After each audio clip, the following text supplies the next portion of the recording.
Jésus sortit et se rendit, selon son habitude, au mont des Oliviers.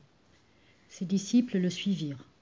Quand il fut arrivé à cet endroit, il leur dit « Priez afin de ne pas entrer en tentation. » Puis il s'éloigna d'eux à la distance d'un jet de pierre environ, se mit à genoux et pria en disant « Père, si tu le veux, éloigne-moi de cette coupe de douleur. Toutefois, que ce ne soit pas ma volonté qui se fasse, mais la tienne. » Alors un ange du ciel lui apparut pour le fortifier. Saisi d'angoisse, Jésus priait avec encore plus d'ardeur. Sa sueur devint comme des gouttes de sang qui tombaient à terre. Après avoir prié, il se leva, revint vers les disciples et les trouva endormis, épuisés de tristesse. Il leur dit : « Pourquoi dormez-vous ? Levez-vous et priez, afin que vous n'entriez pas en tentation. » Il parlait encore quand une foule apparut.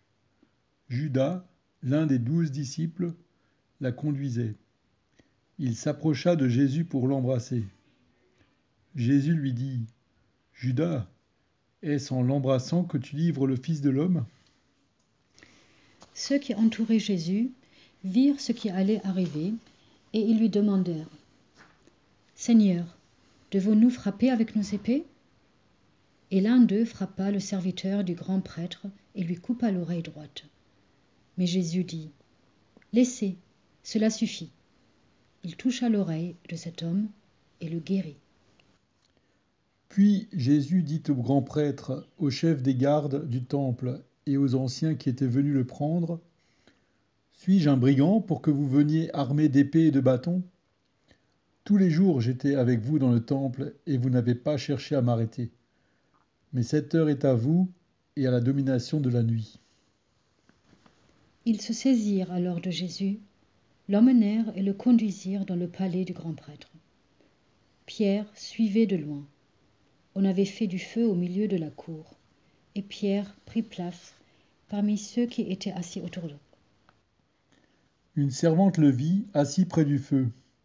Elle le fixa du regard et dit : « Cet homme aussi était avec lui. » Mais Pierre le nia en lui déclarant : « Je ne le connais pas. » Peu après, quelqu'un d'autre le vit et dit : « Toi aussi tu es l'un d'entre eux. » Mais Pierre répondit : « Non, je n'en suis pas. » Environ 1 heure plus tard, un autre encore affirma avec force : « Certainement, cet homme était avec lui, car il est de la Galilée. » Mais Pierre répondit : « Je ne sais pas ce que tu veux dire. » Au moment même où il parlait encore, un coq chanta.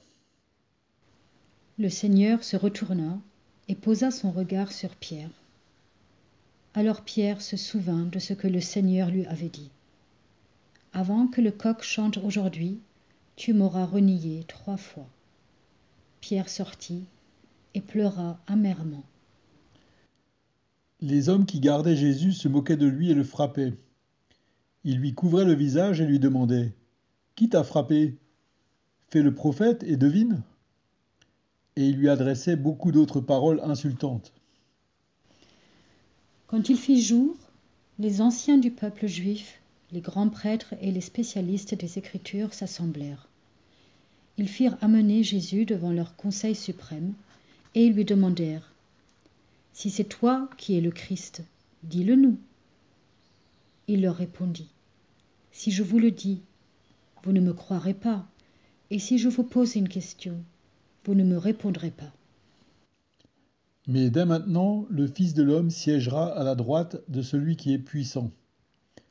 Tous s'exclamèrent : « Tu es donc le Fils de Dieu ? » Il leur répondit : « Vous le dites, je le suis. » Alors ils ajoutèrent : « Nous n'avons plus besoin de témoins, nous avons nous-mêmes entendu ses propres paroles. » L'assemblée entière se leva et ils amenèrent Jésus devant Pilate.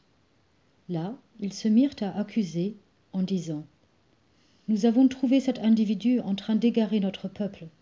Il leur dit de ne pas payer les impôts à l'empereur et prétend qu'il est lui-même le Christ, un roi. » Pilate l'interrogea en ces mots : « Est-ce toi le roi des Juifs ? » Jésus lui répondit : « C'est toi qui le dis. » Pilate s'adressa alors au chef des prêtres et à la foule. « Je ne trouve aucune raison de condamner cet homme. » Mais ils déclarèrent avec encore plus de force. « Il pousse le peuple à la révolte par son enseignement. Il a commencé en Galilée, a passé par toute la Judée, et maintenant il est venu jusqu'ici. » Quand Pilate entendit ces mots, il demanda : « Cet homme est-il de Galilée ? » Et lorsqu'il eut appris que Jésus venait de la région gouvernée par Hérode, il l'envoya à celui-ci, car il se trouvait aussi à Jérusalem ces jours-là. Hérode fut très heureux de voir Jésus.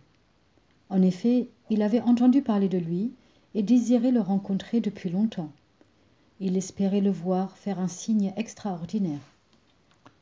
Il lui posa beaucoup de questions, mais Jésus ne lui répondit rien. Les chefs des prêtres et les spécialistes des Écritures étaient là et portaient de violentes accusations contre Jésus. Hérode et ses soldats se moquèrent de lui et le traitèrent avec mépris. Ils lui mirent un vêtement magnifique et le renvoyèrent à Pilate. Hérode et Pilate étaient ennemis auparavant. Ce jour-là, ils devinrent amis.